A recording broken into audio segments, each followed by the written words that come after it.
Hello, I'm Spencer Norris, and the topic of my IRP is the relationship between race and incarceration rates.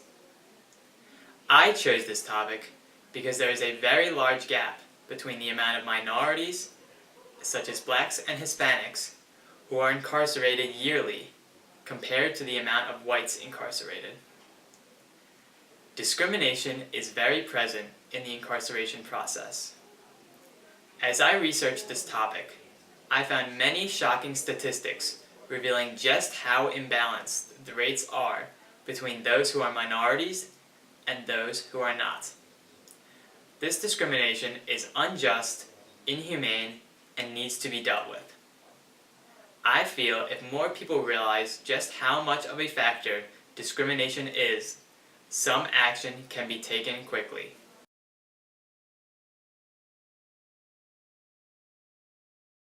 The general conclusion that I found while researching this topic is that those of non-white ethnicities are incarcerated more frequently than those who are white. Researchers Matt Vogel and Lauren Porter supply a statistic that states although blacks and Hispanics comprise of roughly 30% of the U.S. population, they make up 56% of the prison population. This is a huge disparity, and many people may question why there is such a divergence. Vogel and Porter discuss two ideas as to why this gap exists. The first idea is called differential involvement. What differential involvement basically states is that blacks, Hispanics, and other minorities are more likely to be involved in or commit a certain crime. The second idea is known as differential treatment. Now, this idea is quite different than the first. What differential treatment states is that minorities receive different or discriminatory treatment in the criminal justice system than those who are not minorities. According to the study done by Vogel and Porter, race is a large factor in the incarceration process, even in the earliest stages, such as arrest. The researchers attribute both of these ideas to the main reason of the gap.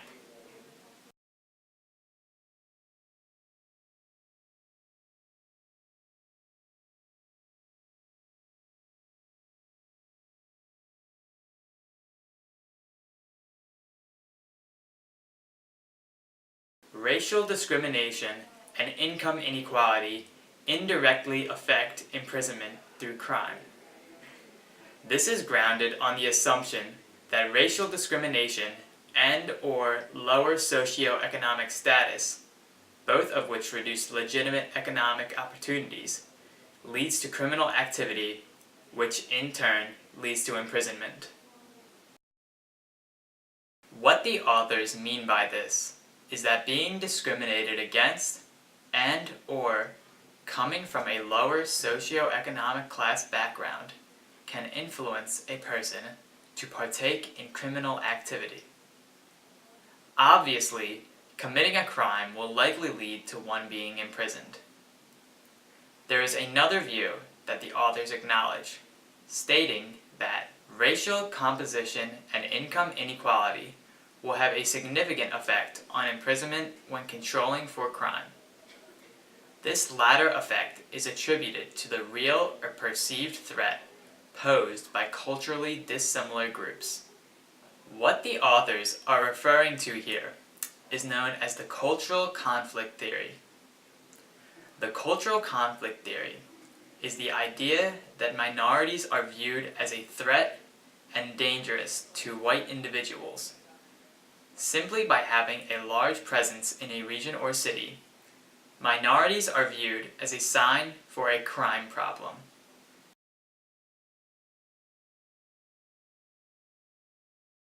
One surprising factor that can influence incarceration is age.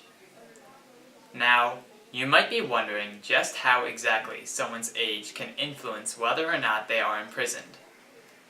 Vogel and Porter's study contained results that pertain to the relationship between age and incarceration rates.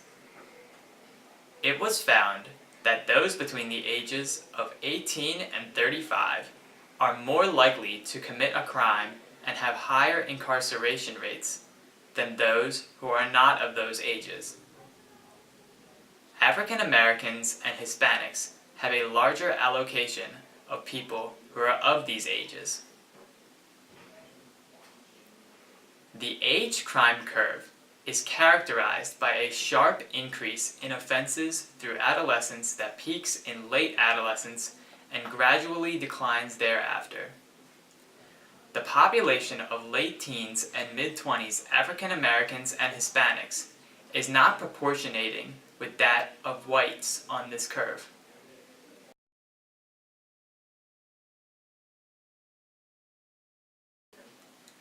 Income inequality is an important factor of incarceration rates as well.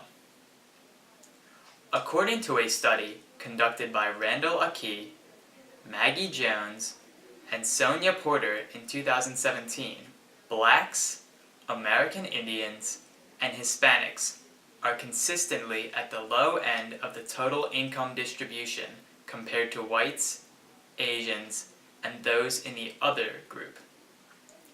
This suggests that the race differences persist regardless of skill attainment and within group income distributions, indicating that race and ethnicity matter beyond class distinctions.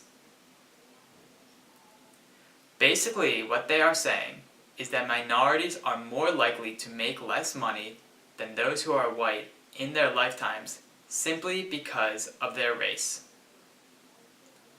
According to Arvanites and Asher, when controlling for arrest rates, economic inequality was a significant predictor of state imprisonment rates.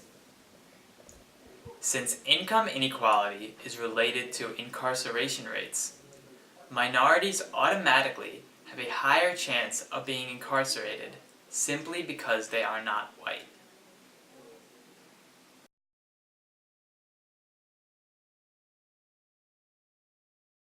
Since it is known that minorities are more likely to be incarcerated, one may wonder if they are treated unfairly inside the penitentiaries.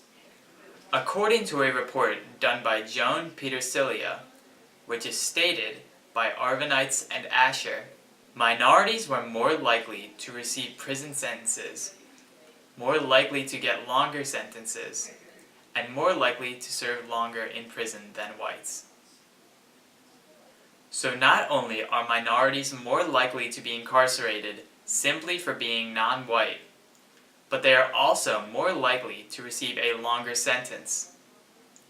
However, even if someone who is of non-white ethnicity receives a short sentence length, they return to the real world with some big disadvantages.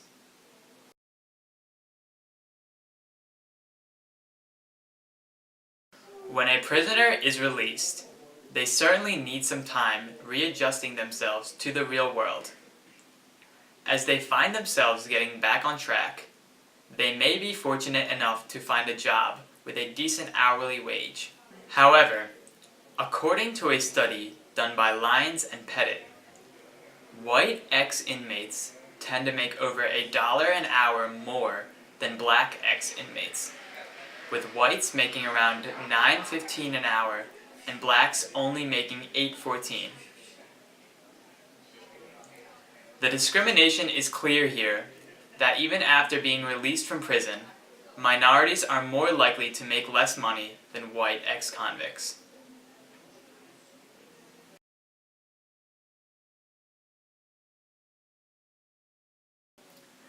Discrimination has always been prevalent in the United States, whether it is relating to race or age.